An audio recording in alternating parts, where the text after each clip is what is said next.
Hi guys, welcome to Sibi Kumar vlogs. இன்னைக்கு இந்த வீடியோவில் என்ன பார்க்க போகிறோம்னா, அன்ரிசர்வ் டிக்கெட் முன்பதிவில்லா டிக்கெட் பெறுவதில் சில விதிமுறைகள் இருக்கின்றது. அந்த விதிமுறைகளாக என்னென்னு தான் இந்த வீடியோவில் டீட்டெயில்டாக பார்க்க போகிறோம். இதன் பெறுவதன் முறை, அகைன் இந்த டிக்கெட் வந்து நம்ம எப்படி கேன்சல் பண்ணுறது, இது போன்ற சில முக்கியமான விஷயங்களை இந்த ஒரு வீடியோவில் டீட்டெயில்டாக பார்க்க போகிறோம். சேனலுக்கு யாராவது புதுசாக வந்திருந்தீங்கன்னா மறக்காமல் சப்ஸ்கிரைப் பண்ணிவிட்டு பக்கத்தில் இருக்க பெல் ஐக்கான் ஆல்ல போட்டுருங்க. அப்போ தான் நம்ம போடுற வீடியோட நோட்டிஃபிகேஷன் உங்களுக்கு உடனுக்குடன் வரும். வாங்க வீடியோக்குள்ளே போகலாம். இந்த முன்பதிவில்லாத டிக்கெட் ஆனது பேசஞ்சர் ரயில்கள், எக்ஸ்பிரஸ் மற்றும் சூப்பர் ஃபாஸ்ட் ஆகிய 3 வகையான ரயில்களுக்கும் இந்த முன்பதிவில்லா டிக்கெட் வந்து வழங்கப்படுகின்றது. அந்தியோதயா ரயில்களிலும் முன்பதிவில்லாத டிக்கெட் தான் வழங்கப்படுகின்றது. இந்த முன்பதிவில்லா டிக்கெட்டுகளானது ஸ்டேஷன் கவுண்டர், ஏடிவிஎம் மிஷின் அல்லது யூடிஎஸ் மொபைல் ஆப் மூலமாகவும் பெற்றுக்கொள்ளலாம். இதில் சில முக்கியமான ரூல்ஸ் அண்ட் ரெகுலேஷன்ஸ்லாம் இருக்குது. ஸோ இது எல்லாமே நம்ம ஃபாலோ பண்ணலைன்னா கண்டிப்பாக ஃபைன் தான் போடுவாங்க. ஸோ அந்த ரூல்ஸ் அண்ட் ரெகுலேஷன்ஸ் என்னென்னு இப்போ பார்க்கலாம். நீங்கள் ஸ்டேஷனில் ஒரு முன்பதிவில்லாத டிக்கெட் எடுக்கிறீங்கன்னா அந்த டிக்கெட்டில் நீங்கள் எந்த ட்ரெயினில் எந்த வழித்தடத்தில் பயணிக்கிறீங்க அப்படின்னு சொல்லி வந்து அதில் மென்ஷன் பண்ணியிருப்பாங்க. ஸோ இதுதான் ரூல் நம்பர் 1, அதாவது வயா. ஸோ நீங்கள் எக்ஸாம்பிளுக்கு எடுத்திங்கன்னா சென்னையிலேருந்து திருச்சி வரைக்கும் வரோம்னா ஒன்று கார்டு லைன் இருக்குது, இன்னொன்று மெயின் லைன் இருக்குது. ஸோ இதில் அவங்க கார்டு லைனில் ட்ராவல் பண்ணுறதுனா கார்டு லைனுக்கான டிக்கெட் வந்து கொடுப்பாங்க. மெயின் லைனில் ட்ராவல் பண்ண போகிறீங்கன்னா அதுக்கான ஒரு டிக்கெட் வந்து பிரிண்ட் பண்ணி கொடுப்பாங்க. ஸோ 2 டிக்கெட்டுமே வேறு வேறையாக இருக்கும். வயாவும் வந்து அதில் வேறு வேறு இருக்கும். ஸோ நீங்கள் வந்து கரெக்டான ரூட்டில் அந்த கரெக்டான ட்ரெயினில் தான் ட்ராவல் பண்ணணும். ஸோ நீங்கள் கார்டு லைனில் போகிற டிக்கெட் எடுத்துகிட்டு மெயின் லைனில் போனீங்கன்னா ஃபைன் தான் போடுவாங்க. ஸோ இது வந்து ஒரு முக்கியமான விஷயம். வயா அதாவது வழி வந்து அன்ரிசர்வ் டிக்கெட்டில் இருக்கிற வழியில் மட்டும்தான் நம்ம ட்ராவல் பண்ண வேண்டும்.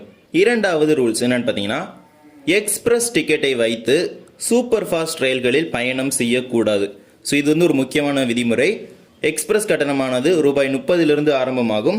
சூப்பர் ஃபாஸ்ட் கட்டணமானது ரூபாய் 45 ஆரம்பமாகும். எனவே எக்ஸ்பிரஸ் டிக்கெட்டை வைத்து சூப்பர் ஃபாஸ்ட் ரயில்களில் பயணம் செய்வது வந்து இந்திய ரயில்வேயின் விதிமுறையில் கிடையாது. எனவே எக்ஸ்பிரஸ் டிக்கெட்டை வைத்து சூப்பர் ஃபாஸ்ட் ரயில்களில் பயணம் செய்யக்கூடாது. ஆனால் சூப்பர் ஃபாஸ்ட் டிக்கெட்டை வைத்து எக்ஸ்பிரஸ் ரயில்களில் பயணம் செய்ய முடியும். ஸோ இதிலே முக்கியமான விஷயம் வயா. அந்த வழி வந்து நீங்கள் பயணிக்க போகும் வழியில் வந்து அது மென்ஷன் பண்ணியிருந்துச்சுன்னா கண்டிப்பாக நீங்கள் சூப்பர் ஃபாஸ்ட் டிக்கெட்டை வைத்து எக்ஸ்பிரஸ் ரயில்களில் பயணம் செய்யலாம். ஆனால் எக்ஸ்பிரஸ் டிக்கெட்டை வைத்து சூப்பர் ஃபாஸ்ட் ரயில்களில் பயணம் செய்வது தவறு.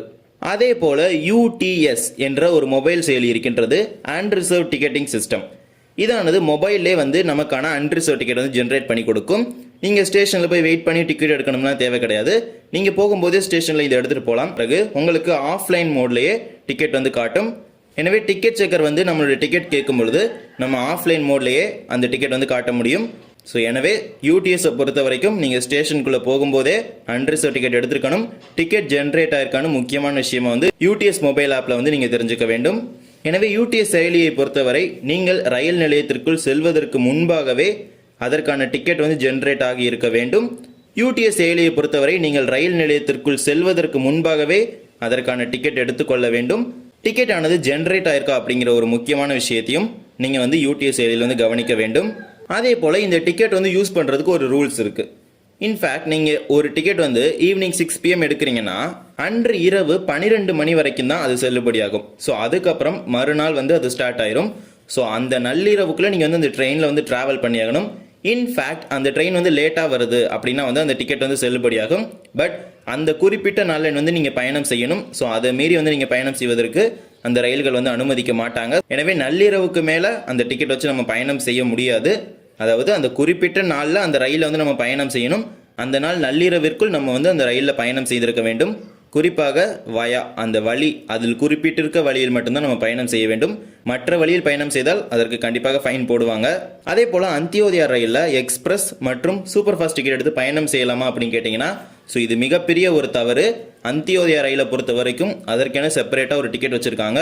நீங்கள் சூப்பர் ஃபாஸ்ட் எடுத்தும் இந்த ரயிலில் பயணம் செய்யக்கூடாது, எக்ஸ்பிரஸ் எடுத்தும் பயணம் செய்யக்கூடாது. அந்தியோதயா அப்படின்னு சொல்லி அந்த ட்ரெயின் டிக்கெட்லேயே மென்ஷன் பண்ணி கொடுப்பாங்க. ஸோ நீங்கள் அதை வச்சு மட்டும்தான் ட்ராவல் பண்ணணும். ஸோ நீங்கள் சூப்பர் ஃபாஸ்ட் எடுத்து ட்ராவல் பண்ணிங்கன்னா கண்டிப்பாக அந்தியோதயா எக்ஸ்பிரஸில் போகும்போது ஃபைன் தான் போடுவாங்க. எனவே நீங்கள் அந்தியோதயா எக்ஸ்பிரஸ் ரயிலில் ட்ராவல் பண்ணும்பொழுது அந்த டிக்கெட்டில் அந்தியோதயான்னு மென்ஷன் பண்ணியிருக்கா அப்படிங்கிறது வந்து நீங்கள் கண்டிப்பாக கவனிக்க வேண்டியது ஒன்று. அதே போல் நீங்கள் டிக்கெட்டை வந்து ரிட்டர்ன் பண்ணணும். ஸோ இன்ஃபேக்ட் நாங்கள் அந்த ட்ரெயினில் ட்ராவல் பண்ண முடியல, ட்ரெயின் வந்து மிஸ் பண்ணிட்டோம் அப்படின்னா நீங்கள் எந்த ரயில் நிலையத்தில் இந்த டிக்கெட் எடுத்தீங்களோ அங்கு சென்று இந்த டிக்கெட் வந்து ரிட்டர்ன் பண்ணுறதுக்கு ரயில்வேயின் விதிமுறைப்படி அதற்கான கமிஷன் பிடிக்கப்பட்டு உங்களுக்கான கட்டணமானது திருப்பி அளிக்கப்படும். அதே இன்ஃபேக்ட் நீங்கள் போயிட்டு இருக்கும்போது ஏதாவது ஒரு ஸ்டேஷனில் இறங்க வேண்டிய ஒரு சூழ்நிலை வந்துருச்சு, இறங்கிட்டீங்கன்னா நீங்கள் அங்கேயும் வந்து இந்த டிக்கெட் வந்து ரீஃபண்ட் பண்ணலாம். அதாவது இதுக்கு வந்து வேற ஒரு விதிமுறை இருக்குது. சிசிஎம் ரீஃபண்ட் ஆஃபீஸ் என்ற ஒரு ரயில்வே சம்மந்தப்பட்ட ஒரு அலுவலகத்திற்கு இந்த டிக்கெட் வந்து அனுப்பி வைப்பாங்க. ஸோ அதுக்கப்புறம் தான் உங்களுக்கு ரீஃபண்ட் ஆகும். நீங்கள் ஆரிஜினேட்டிங் ஸ்டேஷன்லேயே இந்த டிக்கெட்டை ரீஃபண்ட் பண்ணிங்கன்னா உங்களுக்கு உடனே அதற்கான கமிஷன் பிடிச்சிட்டு கொடுத்துருவாங்க. பட் இன்ஃபேக்ட் அனதர் ஸ்டேஷனில் நீங்கள் போய் இந்த டிக்கெட் வந்து உங்களுக்கு அந்த சிசிஎம் ரீஃபண்ட் ஆஃபீஸ்க்கு அனுப்பி தான் உங்களுக்கான ரீஃபண்ட் வந்து கொடுப்பாங்க. அதே போல் சிறப்பு ரயில்களில் சூப்பர் ஃபாஸ்ட் கட்டணம் தான் வழங்குவாங்க. ஸோ நீங்கள் சிறப்பு ரயில்களில் பயணிக்கும் பொழுது அந்த சிறப்பு ரயிலின் பெயரை சொல்லி டிக்கெட் பெற்றுக்கொள்ளுங்கள். சிறப்பு ரயில்களை பொறுத்த வரைக்கும் அதிவிரைவு, அதாவது சூப்பர் ஃபாஸ்ட் கட்டணம் தான் சிறப்பு ரயில்களுக்கு போடுறாங்க. இவை எல்லாமே அன்ரிசர்வ் டிக்கெட்டில் சில முக்கியமான விஷயங்கள். ஸோ இது எல்லாத்தையுமே நீங்கள் கண்டிப்பாக வந்து ஃபாலோ பண்ண வேண்டும் அன்ரிசர்வ் டிக்கெட் எடுக்கும் பொழுது. இந்த வீடியோ உங்கள் எல்லாருக்கும் பிடிச்சிருக்குன்னு நினைக்கிறேன். இந்த ஒரு வீடியோ அவ்வளோதான். இந்த வீடியோ பிடிச்சிருந்தா மறக்காமல் like and share and subscribe பண்ணிட்டு பக்கத்தில் இருக்க பெல் ஐக்கான் ஆல்ல போட்டுருங்க. அப்போ தான் நம்ம போடுற வீடியோட நோட்டிஃபிகேஷன் உங்களுக்கு உடனுக்குடன் வரும். இன்னொரு வீடியோவில் சந்திக்கலாம்.